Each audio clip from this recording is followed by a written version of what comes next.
Democratic Governor Katie Hobbs shared her to-do list for Arizona today in her second State of the State speech, the traditional start of the legislative session. 12 News journalist Bram Resnick tells us it was immediately clear what Hobbs will not be able to get done this session, but also what she might get done, and both involve education. Members of the legislature, the Honorable Katie Hobbs, Governor of the state of Arizona. It's year 2 of divided government at the state capitol. To those in this chamber today, the people of Arizona are counting on us, and we will not let them down. Democratic Governor Katie Hobbs was preaching compromise to Republicans in her second State of the State speech. Law and order in our streets and at our border. Any effort to eliminate or undermine parental choice in education will not succeed in this legislature. But compromise wasn't in the air. Republican leaders of the House and Senate said no to Hobbs seconds before the governor entered the chamber to speak. Whether your family takes part in this program or not, now is the time to advocate for accountability and transparency, not a blank check.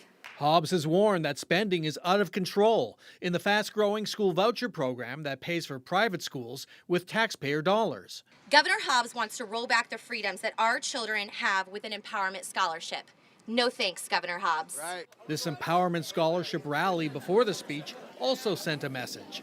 But there are potential compromises on school funding, such as Prop 123's annual payouts to schools. How do you come together on it?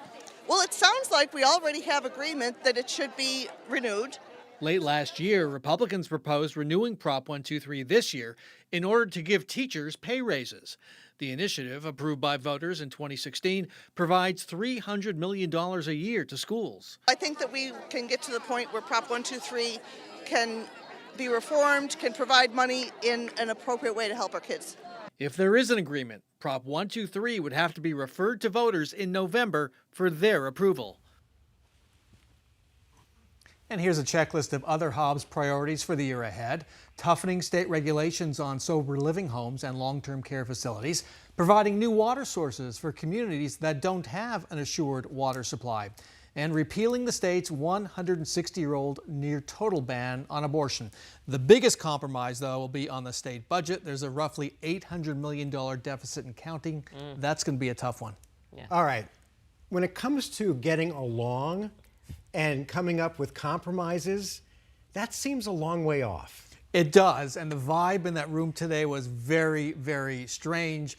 You saw in my story how the two legislative leaders basically squashed what Katie Hobbs was going to say before she even said it. Wow. You had Republicans sitting down quietly the whole time. One stood up with his back to Hobbs the whole time. One Republican applauded at the end of the speech. Okay, so partisanship, and yet there's something more going on here. Yeah. You know, you'd think after 143 vetoes last year, she killed 143 bills, you'd think the tone might change. It hasn't. Slightly dysfunctional. Slightly, just slightly, yes.